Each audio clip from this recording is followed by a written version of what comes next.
అందరికీ బోనాలు శుభాకాంక్షలు. ఈరోజు మేము బోనాలయితే సెలబ్రేట్ చేసుకున్నాము.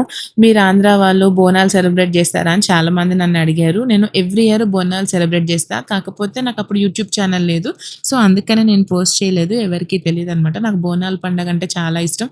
తెలంగాణ ఫెస్టివల్స్ అంటే కూడా చాలా ఇష్టము. సో, అందుకనే నేను ఆంధ్ర ఫెస్టివల్స్, తెలంగాణ ఫెస్టివల్స్ 2 అయితే చేస్తాను. ఇప్పుడైతే మేము బోనం అయితే తీసుకెళ్ళడానికైతే రెడీ అయ్యాము. అమ్మవారికి బోనం తయారు చేసిన తర్వాత పసుపు నీళ్ళతో శాఖ పోసి దాని తర్వాత అమ్మవారి గుడికైతే వెళ్తున్నాం. మేము ఇంటి పక్కనే ఉంటదనమాట మాకు టెంపుల్. సో, ఎక్కువ ఒక 500 మీటర్స్ డిస్టెన్స్‌లో ఉంటది. సో, మేమైతే అక్కడికెళ్ళి బోనం సమర్పిద్దామని అయితే వెళ్ళామనమాట. ఈరోజు నేను కట్టుకున్న శారీ అయితే నాకు చాలా నచ్చి తీసుకున్నాను. ఆ కలర్ కాంబినేషన్ నా దగ్గర లేదు. సో, ఎందుకంటే బోనాల టైంలో అట్లా మంచిగా రెడీ అవ్వడం అంటే నాకు చాలా ఇష్టము. సో, అందుకే రెడీ అయ్యాననమాట. ఇప్పుడు బోనం తీసుకొని అమ్మవారి దగ్గరికైతే వచ్చాము. కానీ ఫుల్ రష్ ఉంది. అక్కడ చిన్నగానే ఉంటది టెంపుల్. సో, అందుకని అక్కడ తిరగడానికి అది ఇబ్బంది అయితుందనమాట. అందుకే వెయిట్ చేయాల్సొచ్చింది. అయినా సరే దర్శనం త్వరగానే అయిపోయింది. ఇప్పుడు మేము బోనం సమర్పించిన తర్వాత మళ్ళీ ఇంటికెళ్ళి ఇంకా మళ్ళీ రిమైనింగ్ వర్క్ అంతా చేసుకోవాలనమాట. సో, ఇప్పుడైతే టెంపుల్ దగ్గర క్యూ లైన్‌లో నుంచున్నాను. నేను అమ్మవారికి బోనం సమర్పిద్దామని చెప్పి. అసలక్కడ చాలా ఇరుకుగా ఉంది. ఆ చిన్న టెంపుల్ అయినా చాలా బాగా డెకరేషన్ చేశారు.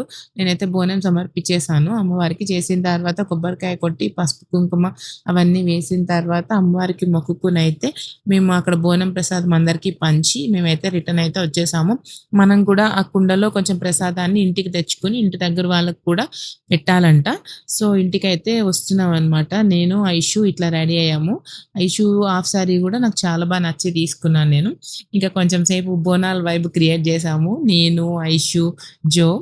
జో నా ఫ్రెండ్ వాళ్ళ డాటర్ అనమాట. ఇంక ఇంటికొచ్చాక కొంచెం సేపు మేము తీసుకున్న ఫోటోస్, వీడియోస్ అన్నీ ఒకసారి చూసి తర్వాత కొంసేపు అయితే మాట్లాడాము. ఈ లోపల వంట ప్రిపరేషన్ అయితే అవుతుంది. ఎందుకంటే అప్పటికే చాలా లేట్ అయిపోయింది. మేము బోనం సమర్పించి వచ్చేసరికి ఆల్మోస్ట్ 12:30 అలా అయిపోయింది. ఇంకా కొంచెం సేపు ఆ రెస్ట్‌లో ఉండి అయ్యేసరికి కొంచెం రిలాక్స్ అవుదామని చెప్పైతే కూర్చున్నాము.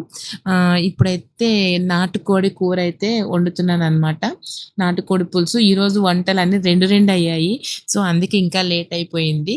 సాంబారు, తర్వాత నాటుకోడి పులుసు, బగారా ఇవి చేశాననమాట. ఇంకా కొంచెం వెరైటీస్ చేద్దామని ప్రిపేర్ చేశా గానీ ఎందుకో నాతో కాలేదు. నాకు ఎందుకంటే బ్యాక్ పెయిన్ వల్ల కావట్లేదు. సో, దాని గురించి అని చెప్పి కొంచెమే చేశాను. నా పూల జడైతే నాకు నచ్చింది. ఎప్పటినుంచో నాకిట్లా వేసుకోవాలనేసి కోరికనమాట. సో, అందుకనే బోనాలు టైంలో మంచి వైబ్ ఉంటది గదా! మనం రెడీ అయ్యింది అమ్మవారిలాగా.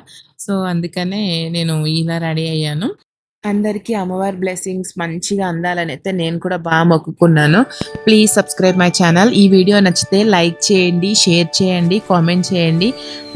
నా ఛానల్ అయితే సబ్స్క్రైబ్ చేసుకోండి. ప్లీజ్. Thank you.